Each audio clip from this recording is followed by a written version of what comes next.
आज हम बनाएंगे फ्राइड राइस, बच्चों की मनपसंद रेसिपी। लेकिन उसके लिए ना ही ज़रूरत पड़ेगी सोया सॉस की, चिली सॉस की या टोमेटो केचप की, क्योंकि साथ ही साथ हम एक देसी इतनी अच्छी और टेस्टी स्वादिष्ट चटनी बनाएंगे कि इन सब की कमी को पूरा कर देगा। और ये भी बात है कि हमारे मीडियम घरों में या बहुत सारे लोगों के पास अक्सर इस प्रकार की सॉस जो होती है या केचप जो होता है मौके पे नहीं होता है, तो इन सब की भी छुट्टी कर देगी ये देसी चटनी। और वो इसी के साथ आज हम बनाएँगे बिल्कुल अच्छे तरीके से स्वादिष्ट फ्राइड राइस कि बच्चे माँग-माँग कर खाएँगे। और चलिए इसके लिए शुरू करते हैं। आपने जैसा देखा कि मैंने प्याज़ और टमाटर को रफली चॉप कर लिया है और इस तरीके से कढ़ाई में मैंने अब सरसों का तेल डाला है। और आप कोई भी ऑयल यूज़ कर सकते हैं, लेकिन अगर चटनी बनानी हो तो उस वक़्त मस्टर्ड ऑयल हो तो सबसे बेहतर रहता है।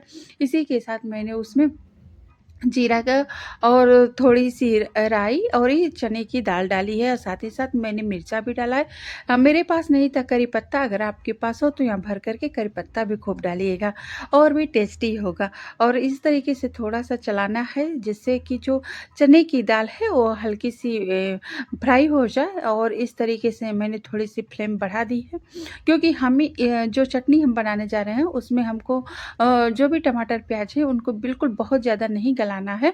बहुत जल्दी से मतलब झटपट तैयार होने वाली आज की डिश है। आप इसे संडे के दिन ट्राई कर सकते हैं या किसी भी दिन ऐसे जब पूरी फैमिली हो, क्योंकि फ्राइड राइस का मज़ा तभी है जब आप गरमा-गरम सारे लोग बैठ कर के साथ में खाएँ। तो उस वक़्त आप इसको ट्राई कर सकते हैं। और इस तरीके से मैंने इसमें डाल दी है कटी हुई रफली प्याज़, टमाटर और उसके साथ 4-5 जो लहसुन की कलियाँ हैं, वो भी साथ-साथ में। आप यहाँ अदरक भी डाल सकते हैं, पर मैंने अदरक नहीं डाला है, क्योंकि मेरे बेटे को अदरक का स्वाद बिल्कुल पसंद नहीं है। लेकिन एक ख़ास चीज़ इसके साथ-साथ जाएगी, जो चटनी की जान है एक तरीके से, इमली। इमली मतलब तभी तो ये चटनी इतनी स्वादिष्ट बनेगी जब उसमें चना दाल है का तड़का है और उसमें इमली है। इमली को कुछ भी नहीं करना, भिगाना भी नहीं है, छानना भी नहीं है, बस आप डायरेक्ट डाल दीजिए। वो गर्म होती है तो उसके मॉइस्चर से ही वो नरम हो जाती है। और जब भी आप मिक्सर में चलाते हैं तो बीज उसके अलग अपने आप ऑलरेडी होता है, तो उस वक़्त आप निकाल दीजिएगा। साथ ही साथ यहाँ नमक भी डाल दीजिए, क्योंकि नमक भी थोड़ा फ्राई हो जाता है तो उसका टेस्ट अलग ही हो जाता है। तो मैंने इसके चटनी के स्वादानुसार मैंने उसमें नमक डाल दिया है। और इस तरीके से देखिए बस थोड़ा-सा ही फ्राई करना, पूरी तरीके से नहीं गलाना है।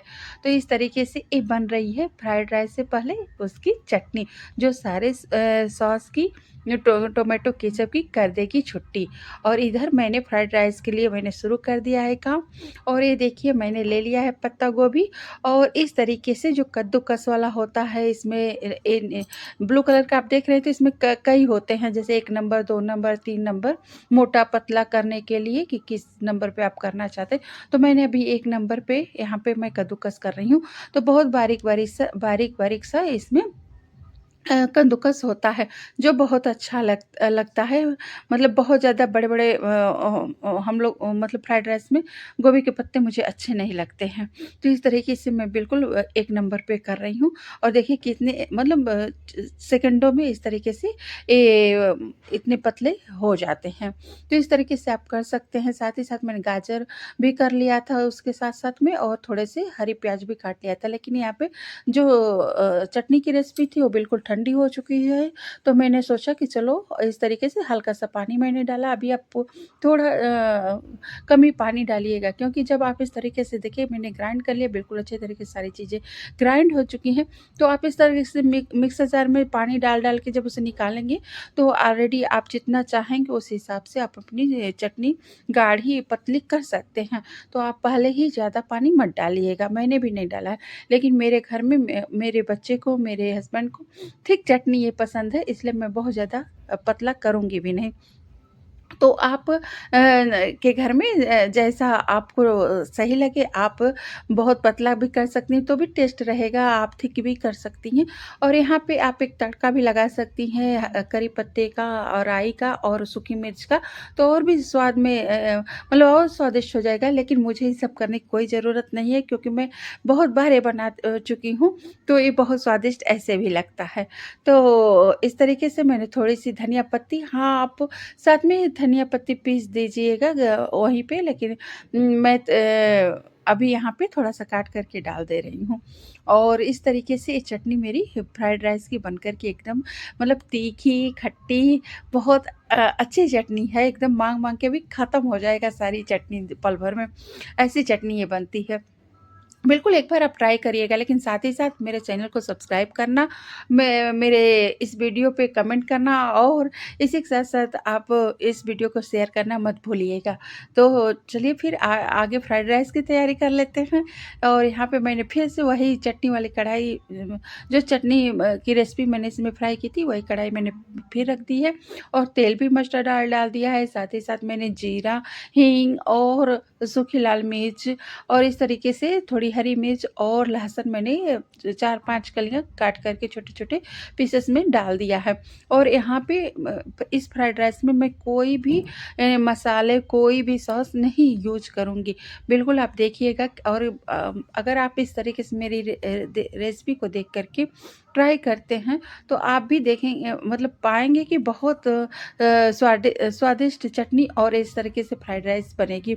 और इस तरीके से देखिए मैंने बहुत पतला-पतला प्याज़ काटा था, ताकि सारे प्याज़ के जो टुकड़े हैं पतले-पतले अलग हो जाएँ, उसको मैंने डाल दिया है। और यहाँ पे बहुत ज़्यादा फ्राई भी नहीं करना है, तो फिर फ्राइड राइस में मज़ा नहीं आएगा। और मैंने ये डाला हींग थोड़ी-सी, और साथ ही साथ मैं हल्का-हल्का ही फ्राई करूँगी सारी चीज़ों को। और इस तरीके से अब देखिए मैंने गाजर भी उसी कद्दूकस से किया था, तो कितने अच्छे तरीके से थोड़ी डिज़ाइन में गाजर भी कद्दूकस हो गई है। तो मैंने पहले गाजर डाला, गाजर को तो थोड़ा-सा फ्राई करना पड़ेगा कि थोड़ा-सा मतलब नर्म हो जाए, लेकिन उसका क्रंची पना बना रहे, उतना ही करना है, बहुत गलाना नहीं है। तो इस तरीके से मैंने गाजर को फ्राई कर लिया है। और अब इसी के साथ-साथ मैं जैसे ही फ्राई हो जाएगा, उसमें मैं ये सारा का सारा मैंने पत्ता गोभी डाल दिया है, जो मैंने कद्दूकस किया था। और यही सब देखने में तो फ्राइड राइस में मज़ा आता है। कुछ नारंगी, कुछ हरा और कुछ इस तरीके से सारे कलर जो आ जाते हैं। तो इस तरीके से देखिए, और इसको भी बहुत ज़्यादा भुनना नहीं है, नहीं तो वो तुरंत ही गल जाएगा। बस चला-चला के इस तरीके से सारी चीज़ों को, हाँ, और इस यहाँ पे आप नमक भी डाल लीजिएगा। और इस तरीके से अब मैंने थोड़ा-सा मैं जो सगा वाली प्याज़ होती है, मैंने वो काट कर के उसकी पत्ती रखी थी, तो मैंने वो डाल दिया। ये स्वाद भी देती है और देखने में भी बहुत अच्छी लगती है। तो इस तरीके से मैंने सारी चीज़ों को डाल दिया है, साथ ही साथ मैंने नमक भी डाल दिया है। और इसके अलावा मैंने इसमें इस फ्राइड राइस में कुछ भी नहीं डाला है। और इसके बाद मैं बिल्कुल तुरंत मैंने चावल बना लिए थे, और चावल को मैंने इस तरीके से, और मैंने कुकर में भले बनाया, लेकिन देखिए मेरे चावल बिल्कुल खिले-खिले हैं, सारे दाने उसके इस तरीके से अलग हैं।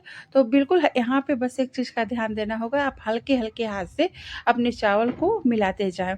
और इस तरीके से देखिए सारे चावल मैंने मिला लिए हैं। ऊपर से मैंने आधा नींबू का रस इस तरीके से डाल दिया है, जो स्वाद को और इन्हेंस कर देता है और बढ़ा देता है।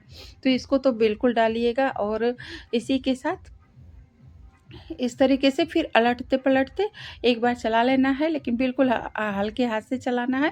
और इतना ही सिंपल तरीके से बना है, लेकिन खाने में इतना टेस्टी लगता है ना, कि मेरा बेटा बहुत पसंद करता है ये फ्राइड राइस और साथ में वो चटनी को। और यहीं पे मैंने काट कर के तुरंत इसी के ऊपर धनिया डाल दिया। धनिया का तो अपना ही स्वाद भी होता है, और देखने में तो अच्छा लगता है खानों में, जब धनिया की पत्ती पड़ जाती है। मतलब वही कहते हैं ना, चार चाँद लगाने वाली बात, तो यहाँ धनिया ही खा जब धनिया पड़ जाती है खाने में तो चार चाँद लगा देती है। तो इस तरीके से मेरे बेटे बेटे मतलब जब ये जाता है तो तुरंत मुझे थंब दिखाएगा। लेकिन आप लोग भी लाइक करना मत भूलिएगा। और इस तरीके से देखिए मैंने सीज़नल आजकल मूली इतनी ताज़ी-ताज़ी अच्छी मिल रही है और इसके खाने के अपने फ़ायदे हैं, तो मैंने इस तरीके से काट कर के नींबू रख लिया, मिर्चा रख लिया। मिर्चा तो हमारे घर का हरा मिर्चा जान है, इसके बगैर तो हमारे घर में कोई खाना ही नहीं खाता है। हाँ, भले पूरा खा पाए चाहे नहीं पाए, पर थाली में होना ज़रूर चाहिए। और इस तरीके से भर-भर के मैंने कटोरी में चटनी दी है। और इस तरीके से देखिए बस इस सिंपल तरीके से जो फ्राइड राइस मैंने बनाई। हाँ, और फ्राइड राइस में देसी घी भी मैंने डाला था और मैं नहीं दिखा पाई हूँ, तो आप देसी घी ज़रूर डालिएगा। देसी घी डाल सकते हैं, बटर डाल सकते हैं, जो भी इच्छा हो डालिएगा, पर मैंने तो देसी घी डाला है। और इस तरह देखिए कितना कलरफुल, एकदम सिंपल, लेकिन चटनी के साथ इसको खाना है तो ये बहुत लाजवाब लगता है। लेकिन आप इसको ज़रूर एक बार ट्राई करिएगा। चलिए मिलते हैं अपनी अगली वीडियो में। बाय, बाय, बाय आप सभी को।